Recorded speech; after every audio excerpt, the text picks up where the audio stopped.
कि चाहे वो एनआरसी हो, सीए हो, चाहे वो यूनिफॉर्म सिविल कोड हो, ये सिर्फ मुसलमानों तक सीमित नहीं है। इस सब का प्रभाव, दूरगामी प्रभाव हमारे देश के सब लोगों पर पड़ेगा। ये बताइए, इस देश में एक राज्य तो है ना जहां यूनिफॉर्म सिविल कोड लंबे समय से है? कौन राज्य है? गोवा। हाईली क्रिश्चियन डोमिनेटेड राज्य है, तो माइनॉरिटी को तो प्रॉब्लम नहीं है। ये कहिए एक को प्रॉब्लम है। दूसरी बात कि साहब हमारे धार्मिक मामले में हस्तक्षेप हो जाएगा। अब मैं बताना चाहता हूं, धार्मिक मामले में तो हम ईमानदारी से हस्तक्षेप मान चुके हैं। अरे भाई, क्रिश्चियनिटी और इस्लाम में तलाक का प्रावधान तो है। आपको सिर्फ इस पे प्रॉब्लम है कि तलाक इस तरीके से या उस तरीके से। हिंदू धर्म में तलाक का कोई प्रावधान नहीं है। ठीक बोल रहे हैं। हमारे यहां पति पत्नी का संबंध एक कॉन्ट्रैक्ट नहीं है। हमारे यहां वो एक संस्कार है, जन्म जन्मांतर का संबंध है। कहा जाता था कि डोली आती, अर्थी जाती और 7 जन्म तक का संबंध है। मैं चुनौती से कहता हूं, किसी हिंदू धर्मग्रंथ में लिखा हुआ दिखा दीजिए कि संबंध विच्छेद कैसे किया जा सकता है। इसके बावजूद मॉडर्न परिस्थितियों को ध्यान में रखते हुए हमने स्वीकार किया। अरे हमसे ज्यादा किसी ने एक्सेप्ट किया, और उसके बाद कह रहे हैं साहब हम उन पे थोप रहे हैं। अरे भाई, आपका हमने स्वीकार किया है, हम आप पे कब थोप रहे हैं? और दूसरी बात, जहां तक आप सिविल कोड की, कॉमन सिविल कोड के ऊपर बात है, तो इसको किसी को अन्यथा नहीं लेना चाहिए। अगर ईमान में पूरी अकीदत है तो पूरा मानो ना। क्रिमिनल कोड में क्यों नहीं मानते भाई?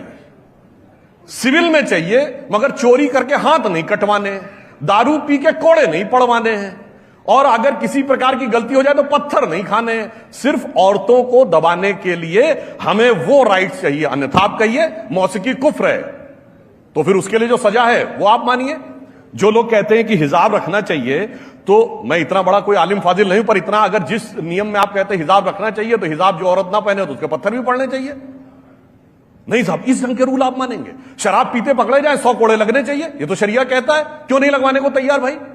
2 लोग चोरी करेंगे, एक हिंदू होगा एक मुसलमान होगा, हिंदू 6 महीने सजा काट के आ जाएगा, वो हाथ कटवा लेगा, वो नहीं चाहिए। तो मुझे ये समझ में नहीं आता, आधे ईमान पे अकीदत क्यों है जी? अगर रखो तो पूरे ईमान पे रखो। लग रहा है दिल गार्डन गार्डन हो रहा है, बहुत मजा आ रहा है यहाँ पे। क्या लबे सीरी सा लग रहा है, दिल गार्डन गार्डन।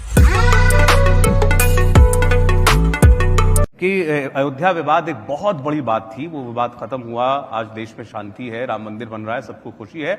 अब और जगहों पर विवाद ना बढ़ाया जाए, ये कहा जाता है। आपने बहुत सही बात कही। विवाद किस बात पे है भाई? विवाद किस बात पे?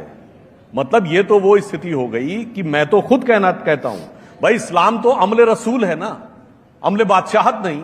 तो कभी बाबर के नाम की मस्जिद के लिए लड़ाई, कभी औरंगजेब के लिए लड़ाई। अरे बादशाहों के कर्मों को अपने ऊपर क्यों ओढ़ना? यही तो मैं कहना चाहता हूं कि विवाद समाप्त कर दीजिए। एक बार ईमानदारी से कहिए कि जो भी पूर्व काल में अत्याचार हुए, जो नृशंस घोर अत्याचार हुए, उन सब से हम अपना संबंध विच्छेद करते हैं।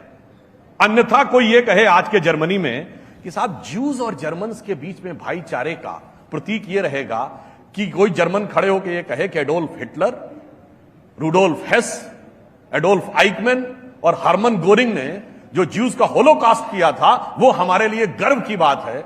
औरंगजेब को आकर लोग टीवी चैनल पर रहमतुल्लाह अल सलेह बोलेंगे, 2007 में उसकी 300वीं वर्षगांठ मनाएंगे, और फिर कहेंगे भूल जाओ पुरानी बात। अरे मैं तो कह रहा हूं साहब, भूलने को तैयार हैं, आप तो भूलने को तैयार हो।